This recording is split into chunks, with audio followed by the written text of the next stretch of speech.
Monsieur, est-ce que vous pouvez poser votre question? Oui, bonjour, je m'appelle Monsieur Desclos-Joël, j'habite en haut de la Coste, ancien président de foot. Je voulais discuter avec Monsieur le maire. Ça fait 3 fois que je viens à vos réunions. Et à vos réunions, vous dites toujours, en 2007, j'ai repris une ancienne mairie qui était délabrée et ainsi de suite. Attendez. Mais je vois que monsieur, je vous parlais du stade Turquie. Il y a un jeu qui valait à l'époque, en 2004 ou en 2005, 55 000 €. D'accord? Et un truc comme ça, 50 ou 55 000, c'est pas grave.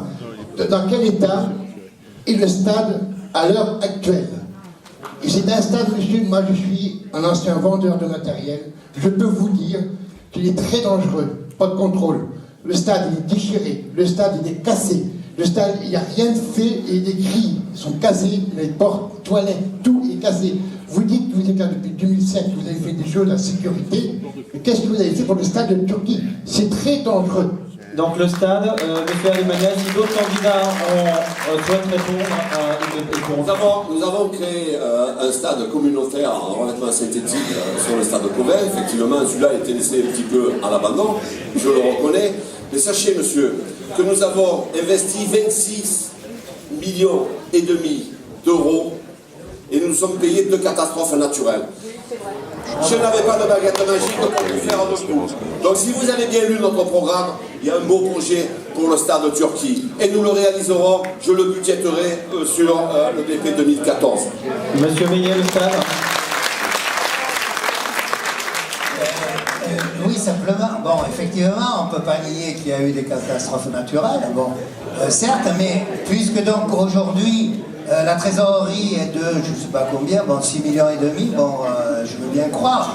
Bon, 6,5 millions, donc c'est le résultat des impôts, hein, payés direct. Sont ces impôts, pourquoi pas donc les avoir utilisés pour rénover le City Park Turquie et l'aménager, parce que notre jeunesse est là. Bon, c'est bien beau d'avoir des stades pour les entraînements des clubs, pour les matchs, mais par exemple pour le rugby il n'y a rien, pour les jeunes pour faire du skatepark il n'y a rien, etc., etc.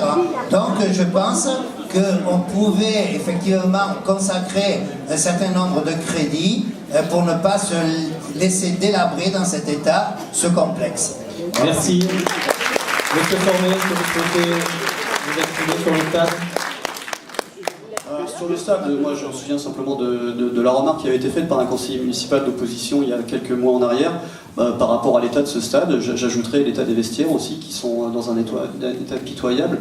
J'ajouterai aussi l'école Zola qui est dans un état pitoyable. J'ajouterai un certain nombre de points qui sont vraiment à revoir. Je ne parle même pas de la voirie.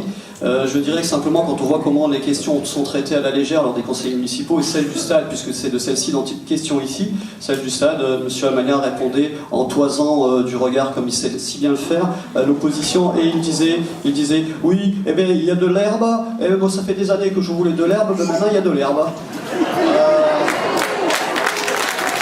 Merci, monsieur.